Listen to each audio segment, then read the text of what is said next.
two are campaigning across the country from each other. Vice President Kamala Harris is in North Carolina today. She has campaign rallies in Charlotte, then she heads over to Greensboro. Meanwhile, former President Donald Trump's out west speaking this afternoon in Tucson. The campaign says Trump will address the economy and the rising cost of housing. Tomorrow he holds a rally in Vegas. So the two are a continent away. It's unclear if they'll meet again on the debate stage. The Harris campaign called for a second debate immediately after the first and say they're entertaining all offers. Trump says he would do a debate on Fox or NBC, but he first needs to determine whether he wants to because he says he had such a great night Wednesday. When you don't win, it's like a fighter. When a fighter has a bad fight, gets knocked out or loses the fight, the first thing he says is, we want a rematch.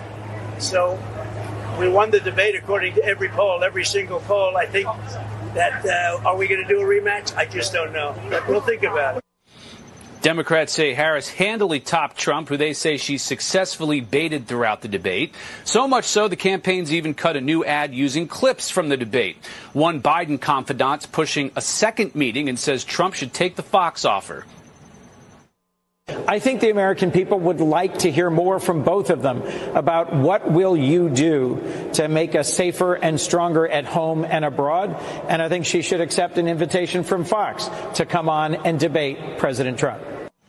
President Biden also got in on the campaigning yesterday. There he is wearing a MAGA hat in Shanksville, Pennsylvania, supporting a Trump hat there.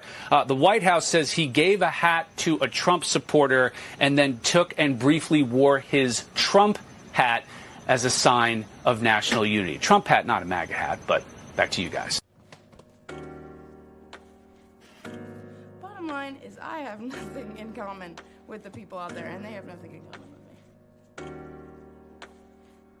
Maybe nobody likes you.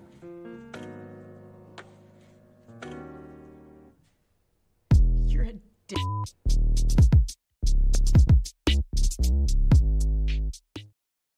Maybe nobody likes you. Have you ever considered that? You ever considered that, like, perhaps, Kamala, the reason why you've had to power gobble your way through your entire career without a single accomplishment, and why nobody on the entire damn wide internet from coast to coast can name a single accomplishment or a reason why they like you, other than the fact that you're a woman and you're black, which is inherently sexist and racist? Is it because nobody liked you? Is it actually because you are a truly unlikable person? Yes, ladies and gentlemen, I am now, after thinking about it and sleeping on it, I'm fully in favor of Donald Trump doing another debate, but not today, to Thursday, September 12th, 2024, but hopefully soon. I hope that they say yes. And if Kamala Harris advisors are saying do it on Fox, then let's get ready to rumble again. Ladies and gentlemen, I got to tell you, we got a exciting show today. Trump is culture. Trump TikTok trend takes over entire internet. 10,000 videos based on a remix of one of Trump's most famous lines during the debate. The White House is doing damage control after Biden puts on MAGA hat. But it proves something a lot deeper about our politics. And I think it's really important and worth discussing. Senator Roger Marshall joins the show along with Jamie Mitchell. Ooh, baby, we're going to have a spicy one today. My name is Benny Johnson, and this is The Benny Show. Make sure you're watching this program on a Patriot mobile device. We're going to have a lot of interesting news tomorrow. Fannie Willis will be live. Donald Trump will be live. We're going to be rocking and rolling. You won't miss a beat on this channel. But if you are using a Patriot mobile device, well, then you'll have the connectivity. It's not like we're going to be lacking programming, but if you're on Patriot Mobile, you'll have the connectivity that doesn't fund the left. They're the only Christian conservative wireless company in America. They keep us connected when we're out and about and on the road. We're going to do a lot more of that. It's going to be very, very exciting. Go to patriotmobile.com/Benny. Call 972-PATRIOT. patriotmobile.com/Benny. Right now, get a free month when you use the offer code Benny. patriotmobile.com/Benny. Okay, so we saw yesterday this remarkable moment. I've gotten a minute to process it, and we've also spoken with a number of people who were there inside of the room. Here's what happened. President Trump and Joe Biden met in the morning at Ground Zero. Of course, yesterday was September 11th. There are a series of things that traditionally a president or presidential candidates do on September 11th. Now, Donald Trump and Joe Biden met. Do we have that, ALX? They met let's make sure that we get this, because I want to set up the entire day. I want to go through the entire timeline of the day because this is really, really important. President Trump, after the debate, went and did media in the spin room. Kamala Harris was nowhere to be found. Donald Trump was out taking questions from the press for another hour himself in the spin room, which was quite interesting. And then Donald Trump was up early in the morning doing interviews on Fox and did a call-in to Fox News. And Donald Trump did a call-in talking about like where and when the next debate could be. And then President Trump was quickly at an event with Joe Biden at Ground Zero there next to the reflecting pool. This is a very interesting event because, well, there were a number of people who were chanting for President Trump. And I don't think that Joe Biden and Kamala Harris expected Trump to be there. Here's what it looked like.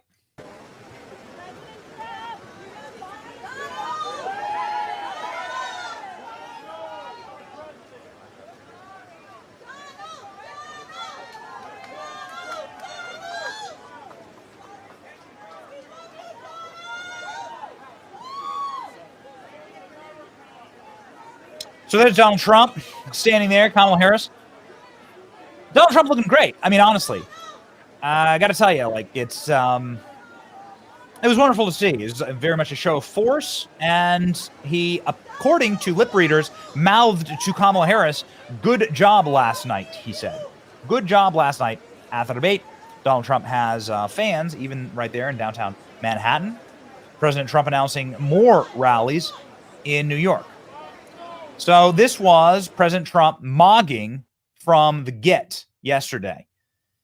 Now, of course, there are some things that deserve to be politicized and some things that don't deserve to be politicized. Donald Trump going and walking into firehouses and police stations throughout New York. This isn't really politicizing. Donald Trump is somebody who actually defends these people and sees these people as deserving of defense. Kamala Harris instead fundraises for the criminals who hurt the cops and the firefighters. You can see here President Trump greeting cops and firefighters at the fire station in New York. I think it's John Jr. there. President Trump, conquering hero there, endorsed by the National Police Union, and so on. So this is something that is normal to do on September 11th. Presidential candidates then will head into or out of Shanksville, Pennsylvania, where another one of the hijacked planes crashed into a field. There's a memorial, a national memorial there, protected by the national parks and so on. But Shanksville, Pennsylvania is a very, very rural area. This is a photo of President Trump there in Shanksville with what looks like, I think, Pennsylvania State Troopers. Yeah. So the Pennsylvania State Troopers, Donald Trump posing proudly with them inside of sort of this like large shed. So I want to just sort of set this up as like what was happening and why, because many people were like, that's fake. Joe Biden didn't put on a MAGA hat. There's no way. Yeah, he did.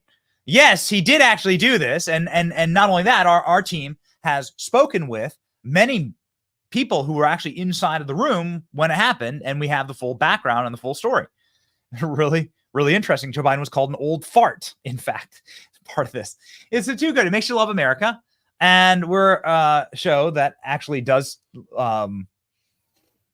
certainly enjoy these more human moments in politics. And I mean, I know this is going to shock many listening right now. I think this actually makes Joe Biden look great.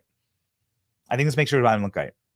I'm gonna say something that's going to get me in huge trouble potentially. Please don't come for me in the chat. We love the chat. We love you. Big heart to the chat. But this is Joe Biden's best moment as president. This is Joe Biden's best moment. This is where the mask finally falls and slips. And I think mask with Joe Biden. I was thinking, is it really Joe Biden? Is it Jim Carrey playing Joe Biden? Who knows? Yeah, which Joe Biden is it? My favorite is number 4, but it could be number 2. Nonetheless, I will tell you, and I can confidently say this is Joe Biden's best moment as resident of the White House. Something remarkable has happened with Joe Biden, and it is almost like the guy has been allowed to revert back to his programming for the last 50 years, which made him, although he's a doofus, made him a very popular senator. And the reason why Barack Obama chose the guy was because of his ability to grip and grin. They call it in politics. Grip and grin, right? You press the flesh, you push, you relate with people, you connect with people. It's what makes Donald Trump so powerful, and why Donald Trump handily beats Hillary Clinton, and why I believe he's going to handily beat Kamala Harris. Kamala Harris is no good at this. She's incredibly cringe. Yeah, sure, she can vomit out like rehearsed, practiced lines that she has repeated into a mirror, or that have come through her earphone. we have a comment on that. Actually, the company that makes the headphones have commented on the speculation that Kamala Harris wore a headphone. It's too good. It's all too good. We'll get to it later in the show. It's too funny.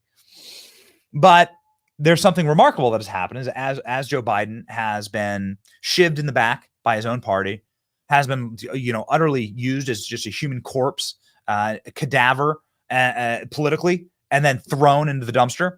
I think that all of that ratcheted up pressure has caused a factory reset in Joe Biden, and something really neat has happened. So let's jump into what actually happened yesterday. So we have this photo of Joe Biden wearing the MAGA hat.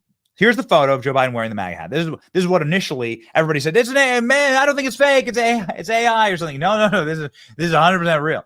The hat says Trump 2024, and this of course rocketed around the internet. So there's the backup, okay, for all of this. The backstory is that this is a real event. This is a real firehouse. This is near Shanksville, Pennsylvania, and that Donald Trump and Joe Biden visited this location yesterday. Now, here's what happened that caused Joe Biden to wear this MAGA hat. One of the patrons there, I don't know if the man is a firefighter. I don't know the identity of the man. He's an older guy, and he was joshing. He's like breaking Biden's balls. He was like joking with Joe Biden, and then Joe Biden asks for his MAGA hat. Now, here's the tweet. We got a different angle of this, and we put up the tweet because we were the first ones to break this, thanks to a friend of ours who was actually in the room when this happened. And she got the initial video and audio, but it's not as good. But I want to show you, we were the first people to break this news, and we got this video sort of like from behind, a little bit grainy. We added captions to it, and this thing went thermonuclear. What we did was we used AI to sort of isolate the audio and find out that this old guy was not only breaking Joe Biden's balls, but that Joe Biden asked for the hat. Make sure we put up the video, guys. Asked for the hat, and then that Joe Biden this is not the one. Gentlemen, ALX, hop in there, please. Joe Biden asked for the hat, and then had the guy call him an old fart, and then everyone laughed at Joe Biden. Is a really, really funny moment. And it's a moment that maybe you might like look at and be like, this is the video that was sent to us that sort of added some more context to it, where Joe Biden says he's not going to put on the hat. Then Joe Biden puts on the hat. Everybody cheers for him. Do we have this loaded? And then the guy goes, "I'm proud of you, you old fart." Now, this is a line that went rip-roaring around the internet. The guy calling Joe Biden an old fart. And then Joe Biden keeps the MAGA hat. He like trades the MAGA hat with the guy. Joe Biden actually instigated this. Mm-hmm. Hell no. You know what? No. Put it on. Come on. There's no natural. Country to a selfie. There you go. There you go. Hey, I'm proud of you now.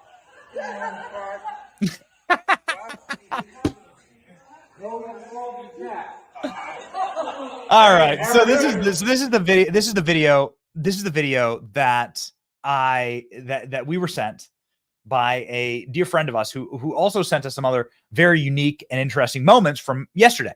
And we'll get to that in just a second. But now we have clearer video of this that doesn't need AI to sort of break it down, where Joe Biden is putting on the MAGA hat. And we're going to explain like why this is important and what's actually happening here in just a second. But here is the clearer video. Trump hat, I'll give you my presidential hat. Presidential seal on it. You want to autograph it? Oh, sure, I'll autograph it. Huh? Yeah. You remember your name? I don't remember my name. I'm slow. You're an old part. You're an old part. Yeah, I know, man. I'm an old guy. And you're an old part. I know you would know about that. What? About being old. Oh, I know. All right. I'm a young timer. He reminds me of the guys I grew up with. There was always one in the neighborhood. Well, I'm the only one. There you go, man. I need that hat. Want my autograph? Hell no. You know my name. Come on. I ain't going that far. Yeah, you said you would do a selfie. There you go.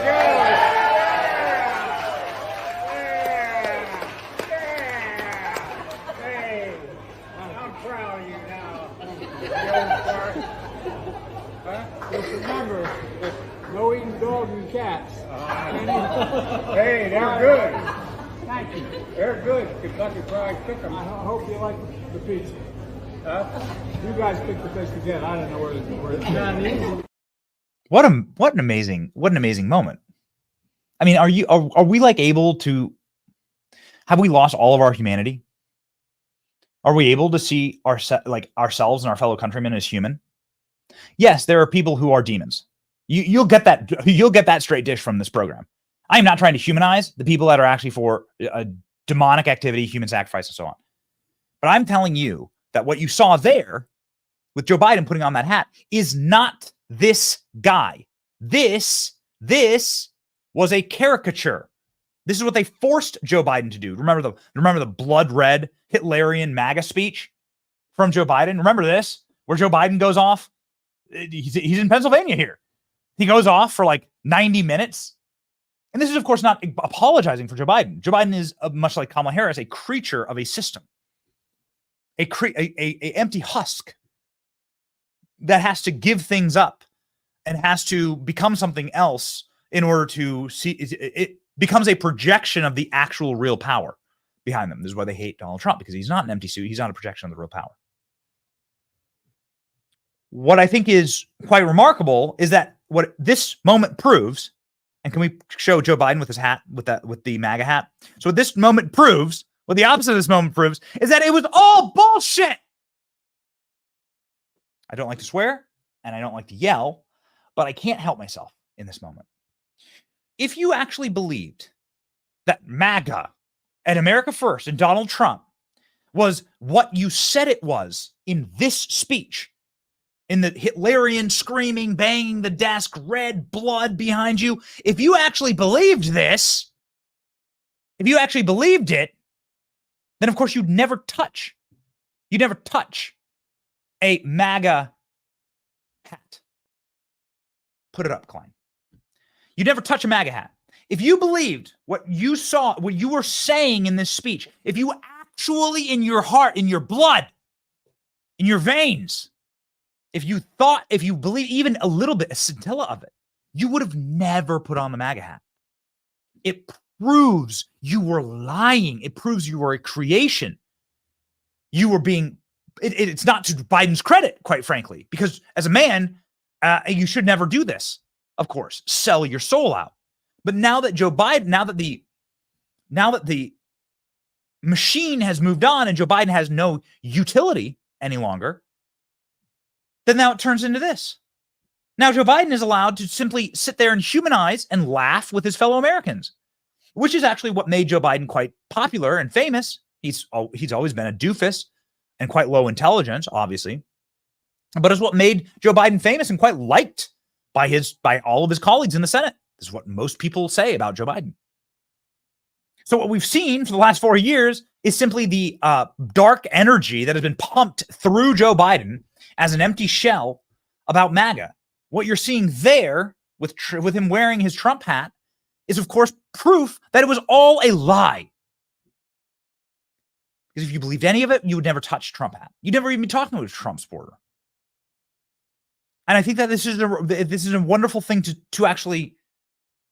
There's a wonderful thing to actually see, like where the true evil, where's the true darkness, and that these people don't believe any of it. It's all for power. And it's a very mask-off moment. Now, if Joe Biden's mask was actually off, would he be Jim Carrey? Yeah, sure. Yeah, probably. That's actually one of my favorite theories on Earth. But this isn't the only human. This isn't a moment of like total breakdown for Joe Biden. Joe Biden went up to a bunch of kids, and a bunch of kids wearing Trump gear. Look at this photo. These kids are wearing "I'll be back" Trump gear with Trump as the Terminator, saying "I'll be back." Jesus is my savior. Trump is my president. These are what these shirts say. And Joe Biden's sitting there joking with the kids. I spoke with the mom. I know this. This is like what they've. This is like Joe Biden's like joking, joshing with the kids. There's one of the kids is wearing a shirt that says "Dumb and Dumber" and has Joe Biden's face on it. You know the movie Dumb and Dumber, Jim Carrey. I'm sure Jerry's cooking up memes right now like crazy. Here we go. Here's the shirt. This is what one of the kids was wearing in that photo. And according to the mother, Joe Biden goes over, points at the shirt and goes, "I guess I'm dumber." Come on. That's great. That's funny. What is this? Donald Trump's sort of known for these moments. These like very humanizing, like roll with it moments where he jokes, he laughs. He's in on the joke, right? When you see Donald Trump host Saturday Night Live, which he used to be allowed to do. This was humanizing for Trump. Trump would appear in bits that were making fun of him. There's like a famous one where like Trump walks in, they're all making fun of him and Russia, and everything like that. And it's humanizing. It's really like when you lean into the joke and you're part of the joke, then you're no longer like the butt of the joke. Here's Joe Biden being like, hey, come on, man. I guess I'm dumber. It's great. Scroll down, please. So this is Joe Biden's response. Please keep going. There's video of it. It's very hard to hear. It's almost inaudible. Did you say we have it? Here, you can listen to it.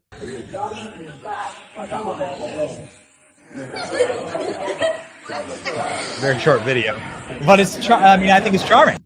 I think good for them, but good for him. Oh, cool. Hold on. We're not doing that yet. We have Donald Trump's response to all this because Donald Trump met the kid 30 minutes later. Donald Trump signed the shirt right on Joe Biden's face.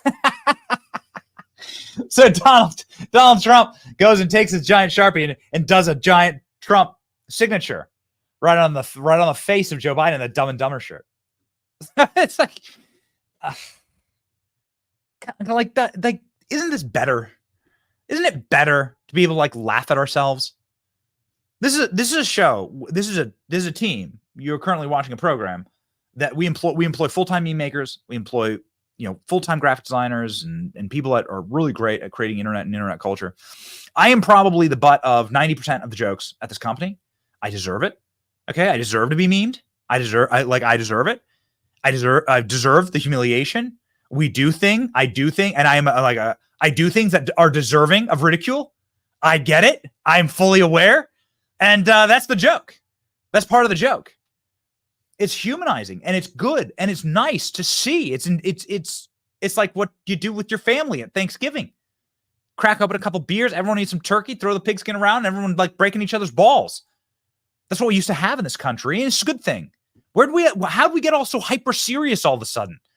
We're not allowed to talk about certain things. We're not allowed to talk about it. Oh, don't say that. Don't do that. Oh, my feelings are hurt. Shut up. Your feelings were born hurt. You're an American. This is the point of the country. And it's nice to see. I hope I'm not getting destroyed too much in the comment section for being like, for like pulling punches on Biden here. But I think that it's like really enjoyable to see like that dark energy, those dark demonic, those dark forces that like take over somebody who's like trying to run for president on behalf of the blob and on behalf of these people who control everything. It's nice to see the disintegrationists move on to the parasites, move on to another host, which is Kamala Harris now, and free up Joe Biden, just like kind of like to like put up to do this, to like wear the MAGA hat. It's Joe Biden wearing the MAGA hat, man. So look at everyone laughing. Good on you. Doesn't absolve you of the last 4 years. Still think there should be trials, but it is nice. It is like a nice thing to see. It's also like kind of an interesting thing to see is the way that the internet has absorbed and like processed all this. Because leave it to the internet and to shows like ours and to our like the culture that we represent here, which is remix culture, and trying not to take ourselves too seriously, right? And trying to like laugh at ourselves, and that's what like being human means. In fact, you want to live in a country where everyone can laugh at each other. Dave Chappelle has an incredible bit about this, where he's talking about like people being offended by his jokes. Members of protected communities, right, that are offended by his jokes, and he's talking about how actually joking with people and about people is humanizing. When there's jokes you're not allowed to say or things you're not allowed to say, well, that makes everyone very prickly. It makes people upset. It makes people judge you and look at you differently and set you aside and cast you out. In fact, like laughing with everyone and like bringing them in, like laughing at them and with them. The guy calls Joe Biden an old fart. He does it twice. This old geezer reminds me in no small part of my own grandfather. And I was raised in the middle of nowhere. Does your grandfather act and behave like this? It's amazing. Can we just roll the video? This is the high quality one, please. Yeah. Oh, okay. Well, let's load it as play beside. This old geezer, this guy is saying twice to Joe Biden that you are an old fart. Twice. And I think that's like, what? Come on. Don't you want to live in a country where you can call the president an old fart when he's really old? And Joe Biden goes, yeah, I know, man. Then Joe Biden makes a joke about eating cats and dogs. Okay. So that's the next thing we got to talk about. So Joe Biden says, don't eat cats and dogs at the end of this clip. In an amazing moment here. Let's here we go. I need that hat. Want my autograph? Hell no. You know my name. Come on. I ain't going that far. Yeah, you said you would do a selfie. There he goes.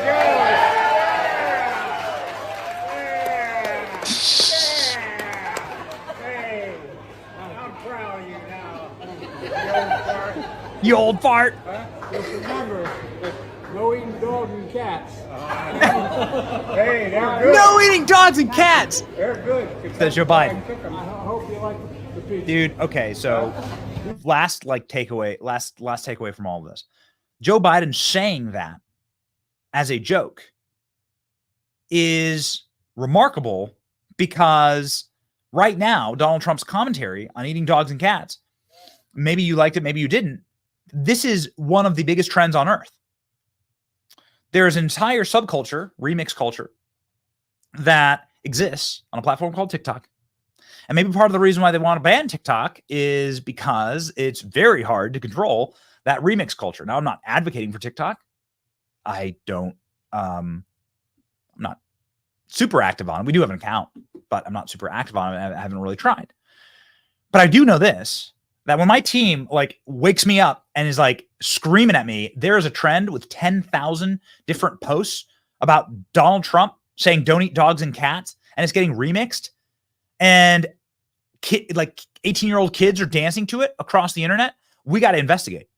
So here's what we found, ladies and gentlemen. Joe Biden, with his commentary, don't eat dogs and cats, was making a joke about what Donald Trump said at the debates. Yet the real joke's on Democrats. Because what Donald Trump has done is create, one, a massive trending search topic. This was one of the top searches in America. Are people eating dogs and cats? Okay. So Donald Trump, by saying that, it brings an enormous amount of attention to it. And it's very reverse Streisand effect, what ABC News did by screaming at the top of their lungs, no, it's not happening. Yeah. But there's something even more powerful than the humiliating ABC News fact checks. And that is, dropping a banger. Listen to this. The dogs, they're eating the cats. Eat the cat. Eat the cat. They're eating the dogs, they're eating the cats. Eat the cat. Eat the cat. They're eating the dogs, they're eating the cats. Eat the cat. Eat the cat. They're eating the dogs, they're eating the cats. Eat the cat. eat the cat. They're eating the dogs, they're eating the cats. Eat the cat, eat the cat. They're eating the dogs, they're eating the cats. Eat the cat, eat the cat. They're eating the dogs, they're eating the cats. Eat the cat, eat the cat. They're eating the dogs, they're eating the cats. Eat the cat, eat the cat. So this goes on and on and on. The original dogs, song. The original song looks like eating this. the cats, eat the cat, eat the cat. They're eating the dogs, they're eating the cats. Eat the cat, eat the cat. They're eating the cats, they're eating the dogs. Eat the cat, eat the cat. Eat the cat, eat the cat. Eat the cat, eat the cat. Eat the cat, eat the cat. This is the power of Trump. The power of Trump. Shut up, dude. The power of Trump is the power culture. This is why they hate Trump so much, and don't let them tell you otherwise. Very few people are given the kind of cultural prestige, riches, and fame that Donald Trump has reached without being fully and totally in control. Donald Trump is somebody who has international fame, international power, hundreds of millions of followers on social media, and he's a billionaire. Now, normally, if you were to have those things, you have to be somebody who's completely and totally subservient to the system, like Taylor Swift, somebody who's talentless, somebody who will do whatever the machine wants them to do, somebody who will literally vomit out like the same album every 2 years and do like and mobilize and bring together like hundreds of thousands of young women to effectively listen to the programming, right? This is the point. And if you don't follow those trends, if you are an Elon Musk, if you are a Kanye West, right? If you break out of that system, then expect the entire machine to have an antibody reaction to you. Donald Trump is one of those people that broke out of the system and did something he's not supposed to do. Donald Trump used to donate to Democrats. He used to donate. He used to be part of the machine, and Donald Trump decided, no, like F this. I'm not like this. This is trash. I'm going to break out. I'm going to do my I'm going to actually from outside of the machine. I'm going to work to destroy the machine. He did this with Hillary Clinton. Hillary Clinton was the machine candidate. Donald Trump's cultural power, because Trump is culture, is a existential threat that they have never faced before, ever. Donald Trump being able to say comments like this on a stage and have immediately young women like dancing to Trump's commentary about the dangers and the threats to our culture and our society from unmitigated criminal illegal immigration brought to us by our current leaders. This is the sum of all fears. This is the single scariest thing for the machine possible because it cannot be controlled. Trump is culture. Eating the dogs, they're eating the cats. Eat the cat, eat the cat. They're eating the dogs, they're eating the cats. Eat the cat, eat the cat. They're eating the cats, they're eating the dogs. Eat the cat. It's so scary because they can't control it, and the kinetic nature of the virality of it, and the hilarity of it. Is this an Olympian? This is an Olympian. Oh, okay, got it. Okay, so team is informing me that this is a Olympic Gabby Thomas. She's got hundreds of thousands of followers. She's an Olympic gold medalist. Forgive me. You know, I made a promise that I wouldn't. After the occult display that we saw at the opening ceremonies of the Olympics, I made a promise that I wouldn't watch the Olympics. That being said, like, way to go!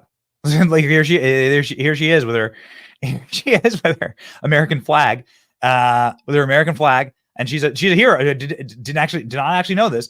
She's like she's an American hero. Here she is. Look at all these medals she has. Look at this.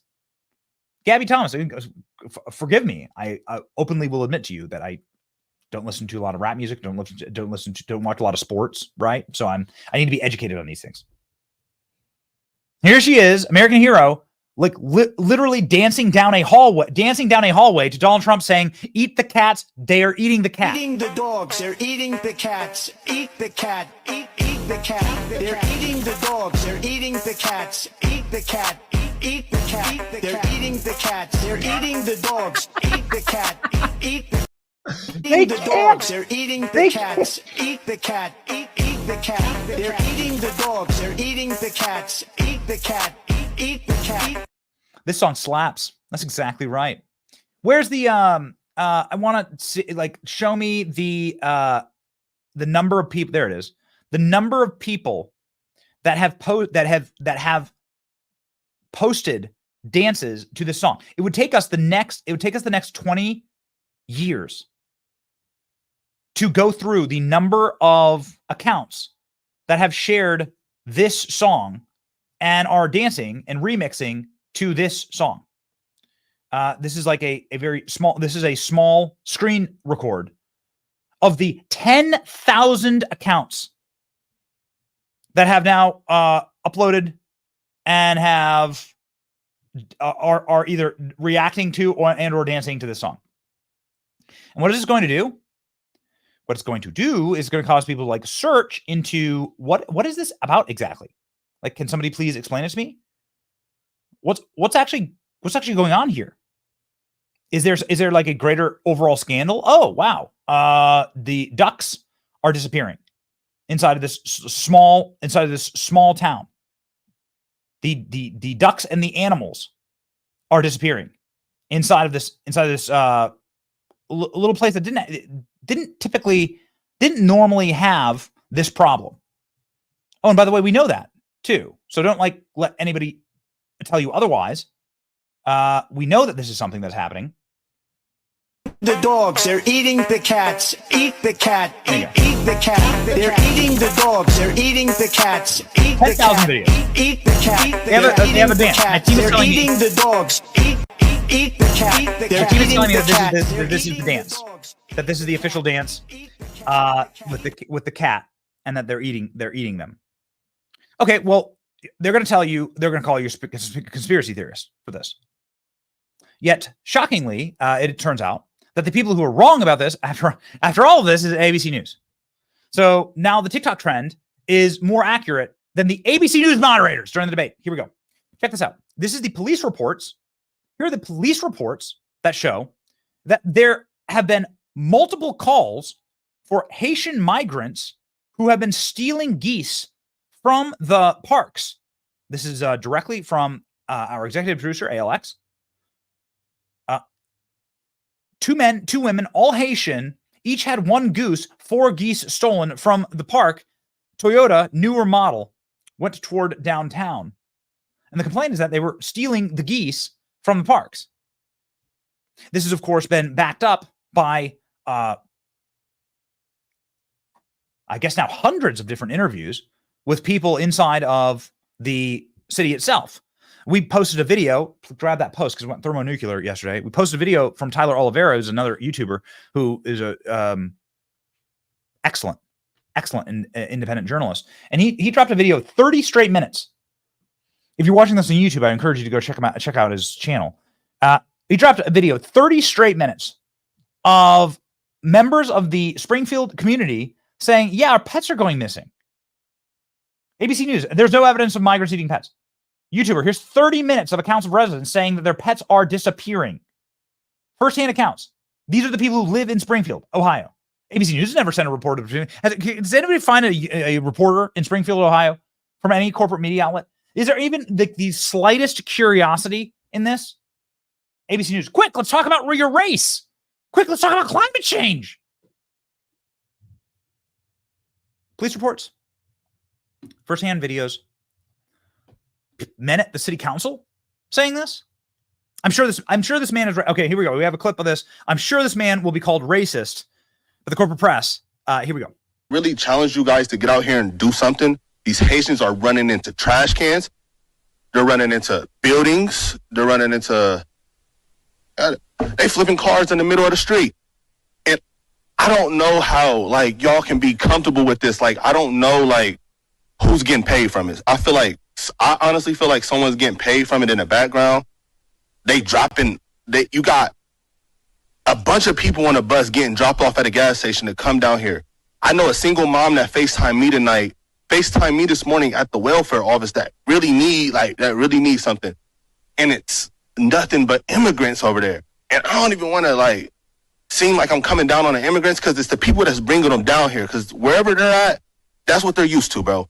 They're in the park grabbing up ducks by their neck and cutting their head off and walking off with them and eating them. They're eating the dogs. They're eating the cats.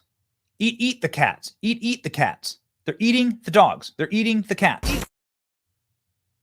They're eating the dogs. They're eating the cats. Eat the cat. Eat the cat. Who's right? Who was right? Who's right? Who are the ones who's telling the truth? What an amazing time that we live in. Really remarkable. Joe Biden wearing MAGA hats, TikTok trends with girls dancing to Donald Trump, and Donald Trump speaking speaking more truth about the American people, about what we are suffering through, than hours of fact checking on the corporate press. I await. This is how you know the use of resources. This is how you know what they wish to cover and what stories they wish to push. If they spend resources on covering a story. I work in corporate media. I've worked in news. I've lived in Washington, D.C. I've done hits from the ABC studio. This is the indicator that they are interested in a story. Will they send a reporter to Springfield? Are there any corporate media reporters in Springfield asking people what exactly is going on there? Or do we just have Tyler Oliveira, or just have YouTubers and some other great independent reporters that are asking this? This post, by the way, did tens of millions of views yesterday. So it's 12 million views. There's 54,000 likes, 160,000 retweets. Well, that's power. And they're terrified of it. They're scared. This is why they're attacking independent media. This is why they attack Trump. They can't allow people to actually know the truth. But the truth is, and this is quite remarkable, that the more people see about Kamala Harris, the less popular she gets, and more people understand the struggles that regular Americans are going through, which of course are completely documented, that 20,000 Haitians were dropped into a small Ohio county that is a Republican county, and that there was no plan. That's a matter of fact and not a matter of speculation at all. And that Americans have died because of that. I mean, imagine not caring about that. This is why Kamala Harris's national polls have eroded into nothing, effectively. National poll, Kamala Harris's 5-week lead has completely and totally evaporated. Oh my, check this out. Kamala Harris's poll, the pollster is now, which poll is this? YouGov Economist? My goodness. YouGov Economist? The Economist is showing that Kamala Harris's lead is gone? This is dangerous times. This is very, very, very, very, very scary times for Team Kamala. Nate Silver's economic model asking, are you better off than you were 4 years ago? Man, Trump remains the strong favorite, up 23 points on Kamala Harris to win the Electoral College, because it really doesn't, frankly, matter to what you thought of the debate. I don't think most people are actually going to what you thought of the debate. I don't think most people are actually going to. I think that they've decided that the last 4 years of their lives sucks, and I think that's all that matters. This is why the Senate is set to flip to GOP control. Thank God. I mean, there's some, I think, quite easy to win Senate races. And it's why every single poll still regularly shows that the GOP is set to potentially have unified control of government on election day. Again, I fully endorse President Trump doing another debate. I do. I think that it'll be good. And I think Donald Trump should dictate the rigors of the debate. It should be moderators, platform, live audience. I think those kind of things they do matter. This debate was so sanitized, so stale. It was a 3-on-1, journalistic assassination attempt, as we've called it. And Donald Trump should do it. I think the more that people see, the better it gets. And we've proven that today. Biden's wearing Trump hats, man. Like Donald Trump's the #1 trend on TikTok. The clips of Donald Trump's opening statements, this stuff is like kinetic and it's going thermonuclear viral after this debate. And by the way, all independents that are polled about this and all polling groups that watched this debate said Trump came out on top. Trump won. Trump won independents 3-1 after this debate. Correction, 2-1. 30% thought Kamala won. 60% are now more likely to vote for Trump after this debate. So you tell me who's speaking on behalf of the American people. And we hope that we deliver a Republican Senate to President Trump. He's going to certainly need that. And we won't have Mitch McConnell as leader of the Senate. That'd be awesome, ladies and gentlemen. Joining us right now is a senator from a great state of Kansas. The great Dr. Roger Marshall joins the program live.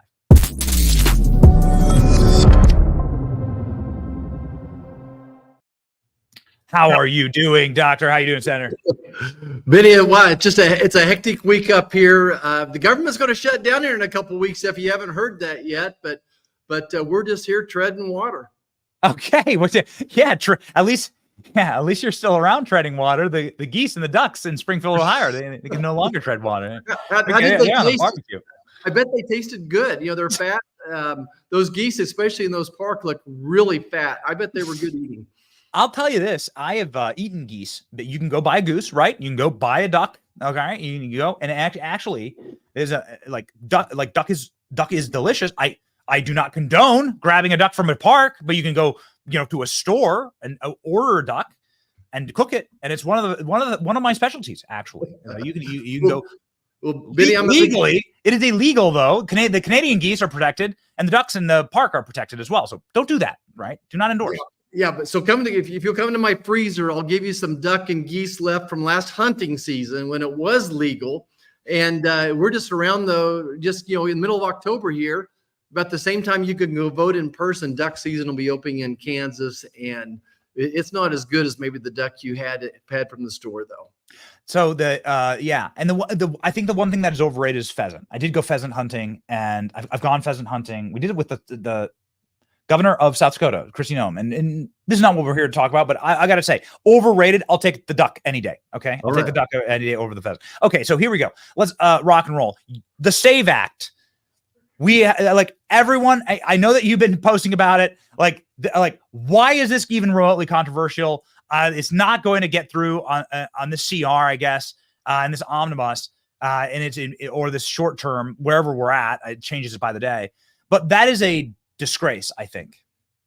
Yeah, I think the why is because the Democrats want to take these 12 million people that they've ushered across the border and let them vote. That's been the whole purpose of this. Why else would they want 12 million people to illegally cross our border? They're willing to watch 300 Americans die from fentanyl poisoning to accomplish the situation here. So that's why they're fighting it, is they want these illegal aliens to vote. There's nothing else you can conclude from it. To me, it's common sense. Is there anything more important to the survival, the success of our democracy than election integrity? So I wish we could get Tester on record up there, John Tester in Montana. Let's get him on record on this. Let's get Sherrod Brown from Ohio on record this. Kamala Harris, this would have been a good question to ask Kamala Harris during the debate.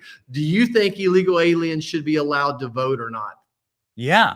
How is that remotely controversial? So here's the best allegory that I've seen, which is it is illegal for somebody under the age to buy alcohol. And on every liquor store, bar, pub, or speakeasy, there's a federal sign that comes from the federal government that says it's illegal to do this, and we're going to mandatory check your ID. Yeah, or check your ID. And I believe that voting is a far more sacred and important right here in America than buying booze. So if we protect that practice, why not protect the other? Yeah, I think it's that simple. You have to have an ID to hop on an airplane, to book a hotel room, let alone buy alcohol. And you sit there, what is the value of the privilege of voting in this great country that we live in? If you could sign a value to each of those, I think voting is priceless, right? Remember the old commercials? Some things are just priceless. I think the opportunity to vote is priceless. And I'm going to go back and encourage people, find out when early voting starts in your county, in your state. And I sure hope you get in there and vote in person if you can. Yeah, Kansas gonna Kansas is a when does early voting start in Kansas? October 16th, as a matter of fact. I just happen to know that. October's the 16th, just a couple days after duck season opens. There you go. So what about Donald Trump getting another debate shot? Speaking of blasting away, what do you? No questions about President Trump getting attempted assassination and on-air execution, which I think was some dark forces wanted. No questions about that at the debate. Pretty unique and interesting. You in favor of a second debate? I am, but I'm not expecting it. I think that they're not going to let Kamala Harris do a meaningful interview the rest of this election. I think that she has everything to lose by doing another debate. She's going to continue to hide, but it's your job and it's my job to expose her for who she is. We need to keep showing videotapes of her speaking, talking about, she introduced, as far as I know, the terms of cashless bail and defund the police. We need to make sure that everybody recalls she's the person that allowed 12 million people to come into this border illegally. So regardless what happens to the debate, we have to continue to expose her. I'd love to see it, but I think it needs to be on the home field. I don't think we should go out of our way to do a debate just to do a debate. I think that we should be on our home field at a Fox News or maybe live on your podcast, Benny. How's that? Done deal. We'll do it in Kansas.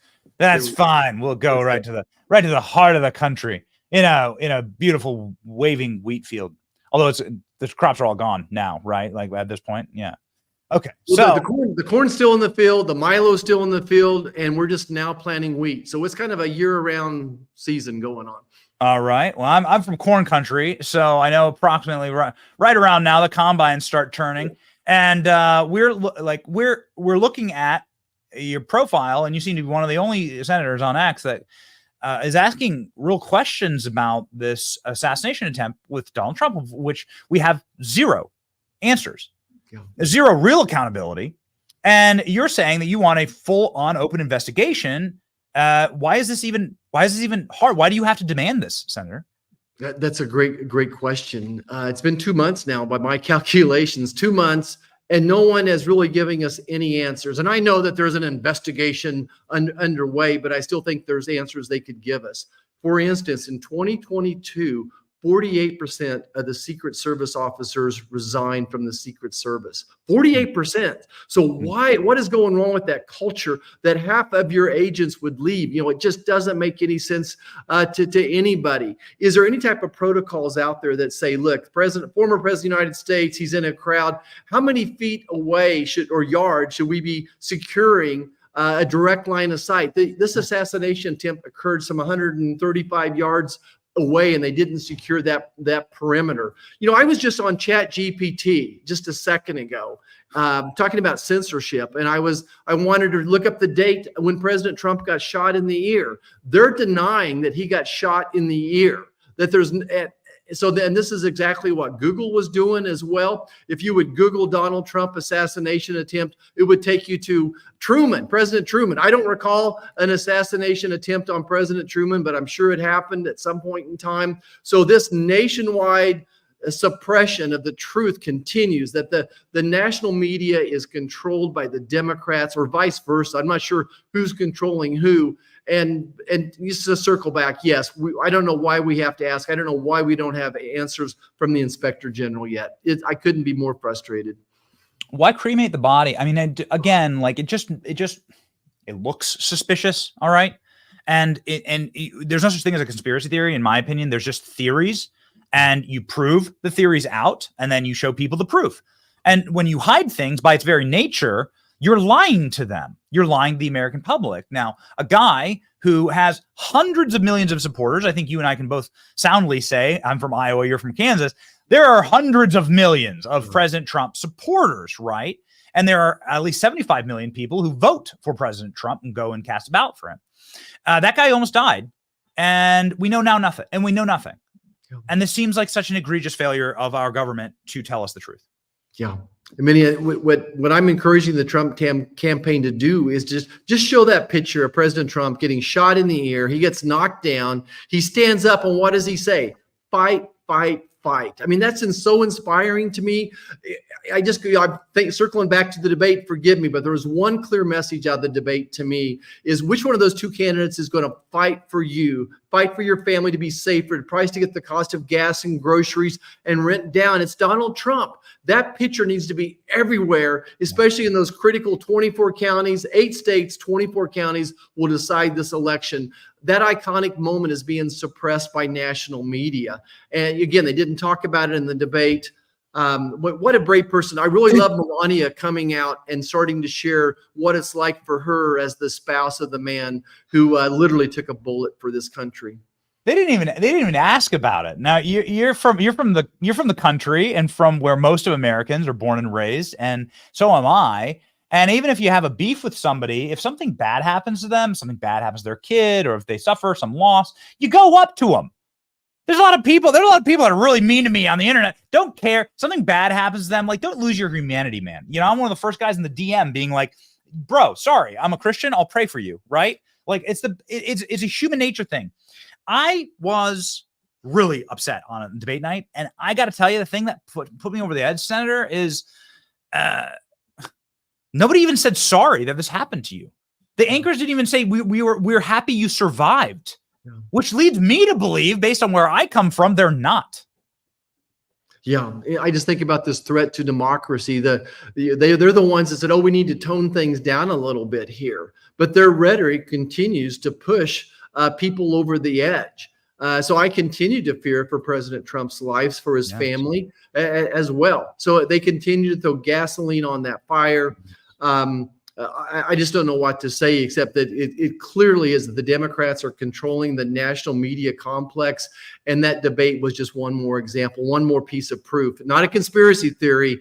I think it's the truth until someone proves me wrong. That's right. Well, so prove for us and provide a railroad track for us through the election. We got 50 days left. We know that you're regularly in contact with the Trump campaign. You've been working with them, and you're an ally of the president. What's the marching orders through the next 50?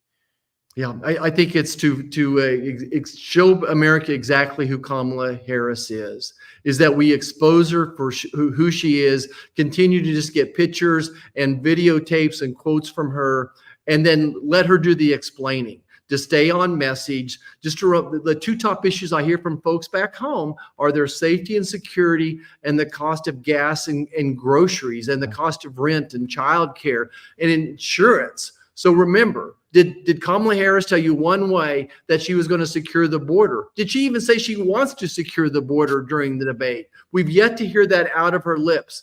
When she talks about bringing the price of gas or groceries or healthcare down, all she talks about is more government subsidies. So her policies are going to lead to more borrowing, higher taxes. All that's just going to fuel inflation. Giving a subsidy to housing is not going to drive down the cost of housing for the rest of us. So we just have to expose her for exactly who she is. Correct. Well, good. All right. Well, that's a pretty easy task for us. And, you know, we're not even doing TikTok dances to they're eating the dogs, they're eating the cats. You know, you probably won't be finding me doing any TikTok dance anytime soon. But we appreciate you doing the dangerous dance of telling the truth in the Senate, calling for investigations, being one of the only senators that's even remotely curious about the assassination attempt on possibly one of the most powerful men, arguably the most powerful man on earth right now, Donald Trump. And so we say thank you for that, Senator. Everybody go follow the senator. He has an awesome backdrop. Speaking of practicing what he preaches, look at this. Yep. Look at the back of the X on the X profile pic. Well done. Very nice. It would have been that would have been a memorial. If that was Joe Biden or Barack Obama, that would have been a memorial in DC right now. They'd be carving the marble for it already. You got it, Benny. Well, thanks for being. It's great to be with you. And everyone, remember, find out when you can go vote in person, October 16th in Kansas. Thanks. That's right. Thank you. Thank you, Doctor.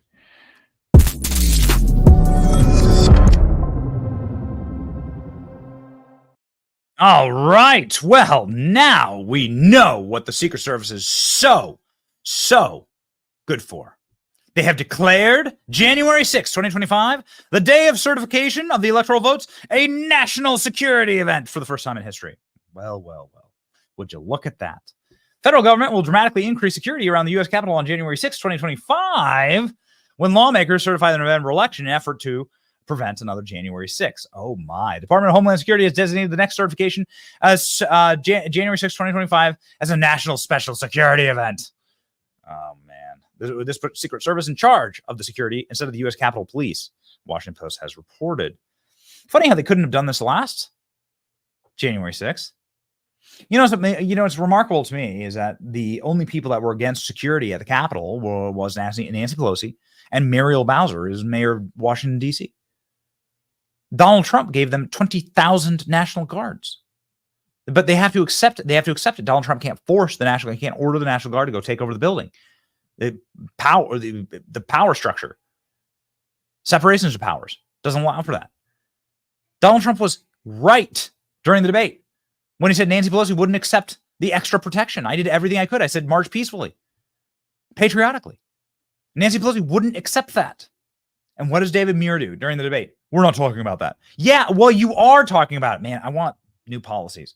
I demand to be in the room for every debate prep for a Republican national candidate. I demand it. It's so easy, ladies and gentlemen. The weird thing is that you won't find a single person, you certainly not me, and I doubt you. Not a single person would have been bothered by there being some extra people stationed at the Capitol that day. I think that would have been important. There are bad actors. I'm at a loss for his name. There's a dude who's a member of Antifa and BLM. He was an Antifa BLM leader. And he was one of the ringleaders that day. The federal government says so. The federal government says this Antifa BLM guy, Sullivan, last name Sullivan, maybe, I think his last name is Sullivan. I know this because of the charging documents. This guy's going to jail for a very long time. He's like running through the Capitol, like leading people into the Capitol, like hyping them up, like doing all that. Like, I want those people to not be able to do that. Like consider how all the awful things that have happened due to this. Due to these bad actors. This guy's a bad actor. And he was a member of Antifa and a member of BLM. John Sullivan. Okay. His name's John Sullivan. You can go read the federal charging. You can go read the federal charging document. Guys found guilty. He's going to, I think, spend a lot of time in jail. Oh, okay. Look at how the headlines: anti-establishment activist sought to incite Trump supporters on January 6th. You know, it's amazing they don't say MAGA or America First. They say anti-establishment. Really? What does anti-establishment mean? A BLM Antifa leader who's been, I think, guilty on all charges, sat there and infiltrated MAGA to try and trick people. So, nobody. I wanted the National Guard troops there. Trump wanted the National Guard troops there in order to prevent things like this, in order to prevent this from happening, because this isn't our movement, not the movement of violence. But I do have wonderful news for you, ladies and gentlemen. Biden Department of Justice has dropped nearly half of pending obstruction charges for January 6th defendants after Supreme Court ruling. We predicted this. So because so many people were set up, and because they have egregiously overcharged so much, and because a lot of these charges are based on specious and false claims that Kamala Harris was inside the building to ratchet up their charges, and charged based on the capacity to overcharge during section 57C2 of the U.S. Code that has to do with shredding documents with Enron, the DOJ has dropped nearly half of the pending obstruction charges for J6 offenders. Good, good, good. Man, we celebrated this Supreme Court decision. And what does this prove? This proves that U.S. Code 1512 C2, that this was designed in order to get political prosecutions. That's what it proves. It was designed. This is what this unequivocally proves. The design of this was in order to put their political enemies in prison and destroy their lives. Take away these people's right to vote, actually. That's frankly what the utility of all this was. And so it is one of the most important Supreme Court rulings in American history, quite frankly. And now you're seeing the wonderful results. So prayers up. I want like everybody in the chat, prayers up for all J6 political prisoners, for the people that are being held by their government without trial. We were so happy to hear President Trump say on the debate stage, like the only person that was killed was a supporter of mine who was unarmed, who was murdered in cold blood without warning. Her name is Ashley Babbitt. It's time to start telling the truth. It's time to start it's time to speak the truth, ladies and gentlemen, about what's going on. And there's somebody on our staff who has worked who is such a gifted artist, but also a gifted activist for sanity in this nation. Her name is Jamie Mitchell. You've probably heard of her group that she began. It's called Gays Against Groomers. And she's the founder and president of that group. And she has a brand new book out. She also works, as a contractor. She works with us because she's a gifted and talented artist and graphic designer. Jamie, welcome to the program.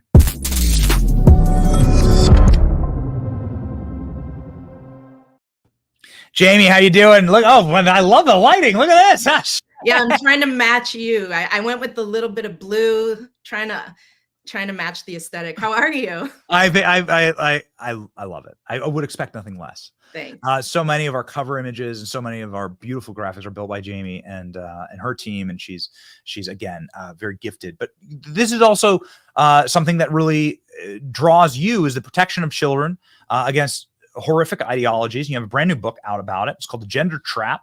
Tell us all about it, Jamie. Yeah. So I started Gays Against Groomers back in 2022, basically, as a way to unite people from inside the community to speak out against the agenda that is kind of being pushed on children in our name, to show that so many of us actually do not support it, because the narrative is that we do. So it was important to create a unified voice to speak out against it. And it kind of just blew up overnight. And yeah, I'm really excited. We just put out our first book. It's called The Gender Trap. And it's a great resource for everyone looking to really understand what's happening and also to fight back against it. And especially for parents. I mean, we really made this book with parents in mind, for, who have children that are in public school or just, online. This, they're kind of being bombarded with all of this stuff wherever they go. And so a lot of them are getting caught up in gender ideology and being confused by it. And so this is a great way for parents to arm themselves with how to bring up this topic and how to support their children, and kind of bring them back out of it. Because the majority of these kids, they're just going through a phase, but sadly this phase has permanent repercussions. So it's a really important issue that we're trying so hard to bring attention to and to kind of just stop this agenda. And we've had great success so far. And, we're gonna keep fighting until this war on children is ended. It's remarkable to say because, you had quite given the last couple of years of advancement in open child mutilation, you've had quite an uphill battle. Yet now we see across Europe, I think in the UK and in other Scandinavian countries, that this practice is banned entirely. These are often the countries that our elites look to and say, wow, look at how progressive they are. Can you give us an update on that, where we are politically? Yeah, exactly. I mean, it's really sad to see the U.S. so far behind in this when so many Western nations are now admitting that there is no scientific data to, quote unquote, gender affirming care. I put that in quotations because that's not what it is. It's actually child sterilization and mutilation, if we're going to be completely honest. But there's no data to back it. The science isn't there. And coming from the people who say trust the science, you would think that they would take that seriously. So yeah, so many other countries have rolled it back. But the U.S. seems full steam ahead, at least the current administration. And sadly, one political party seems very adamant about continuing to do this to children, despite the evidence.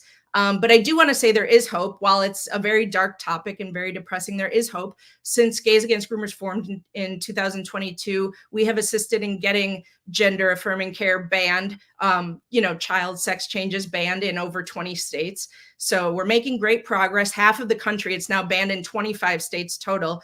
So half of the country is there, but obviously there are states that are sanctuaries for this stuff, for kids to come to and get these procedures done.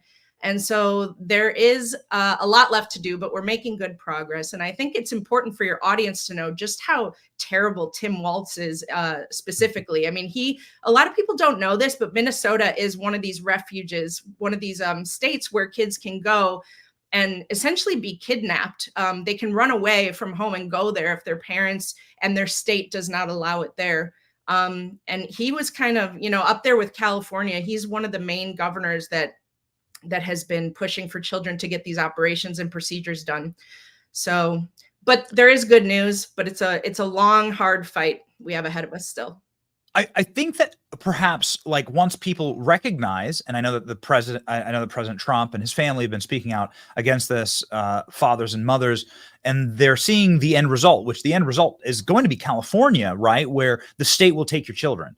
Like, this is now, like, they have now proven, Gavin Newsom has proven what the final end stage of this sick ideology, this demonic ideology, is going to lead to, which is the separation of children from their parents. Exactly. Parental rights are on the chopping block. I mean, in so many states already, they have been totally dismantled.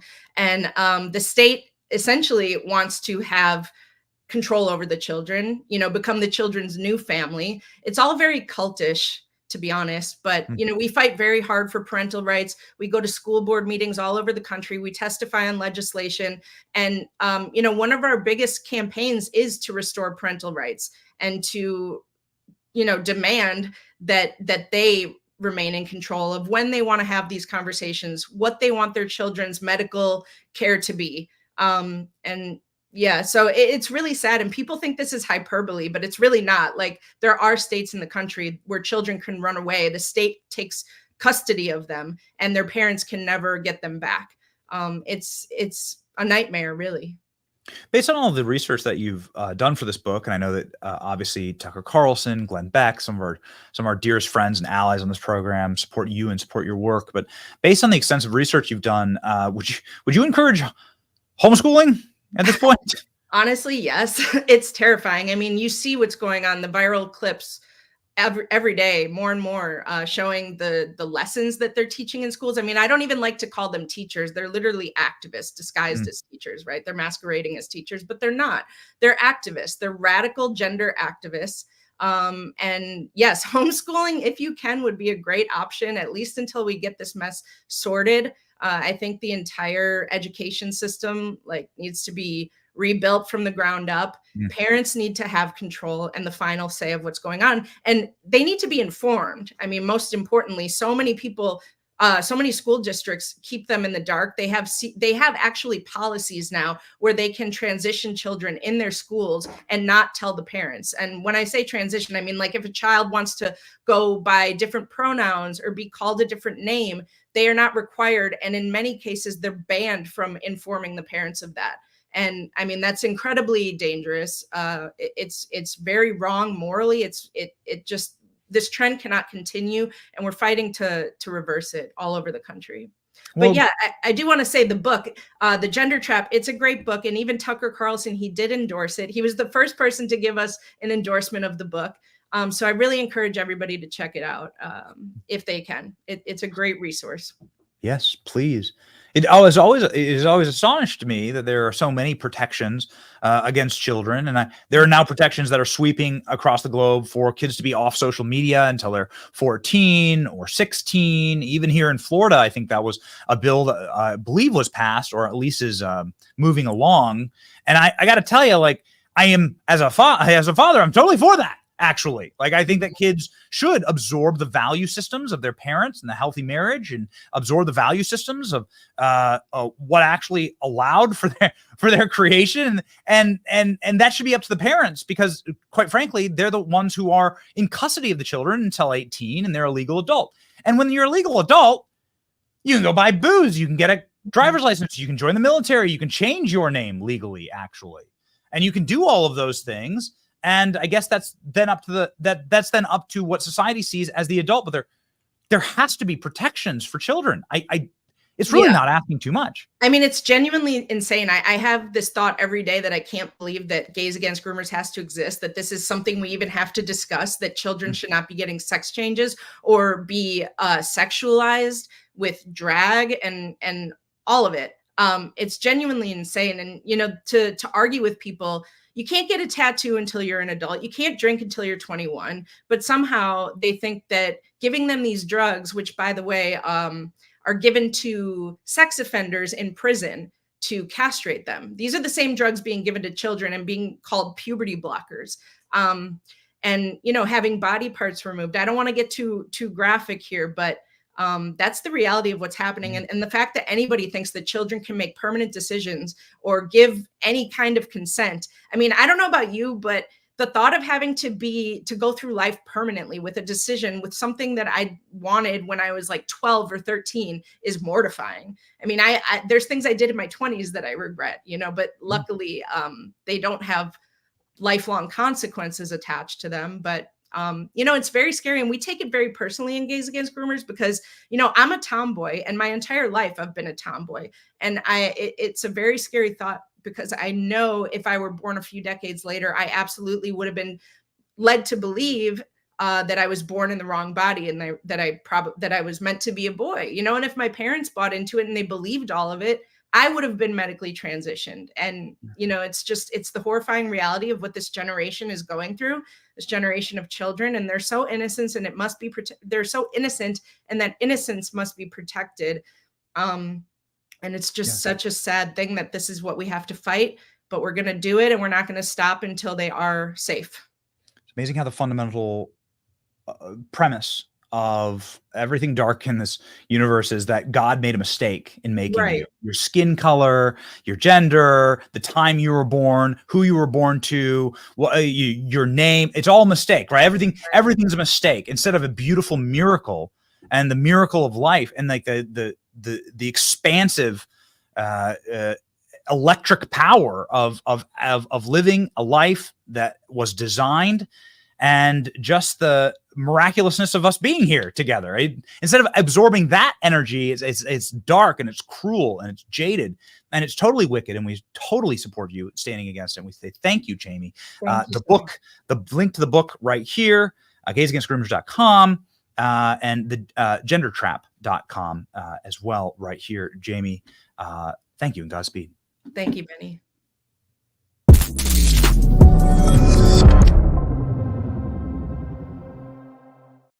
Well, I can't think of a better segue into our verse of the day. Here we go. Rocking and rolling. Romans 5:3.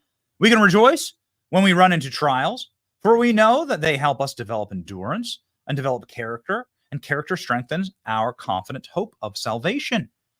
Character strengthens our confidence, and that character is only developed through trials. And we are living through quite a massive trial. And we just say thank you to everybody who's been there for us and our channel as we build and as we grow. ALX and I so deeply remember when we would go live to exactly like maybe one person, I think it was maybe ALX's mom, watching the program. And now, well, we're building a movement, and we have so many big plans, and we're so excited about it. And you've been with us through these trials. And I got to tell you, we're not going to let you down. Why? Because our focus and our rock is correct. Our rock is on our Savior, and we are focused on our salvation. We're focused on our victory. And that's what we do on this program. We're going to march. We're going to march onward to victory. That's the victory that's assured for us. No point in having hope in men or political parties or anything like that. Nah, all that'll let you down. This is our rock, ladies and gentlemen. And with that, we march confidently forward. It's your boy, Benny. Thanks for watching. See ya. Bottom line is I have nothing in common with the people out there, and they have nothing in common with me. Maybe nobody likes you.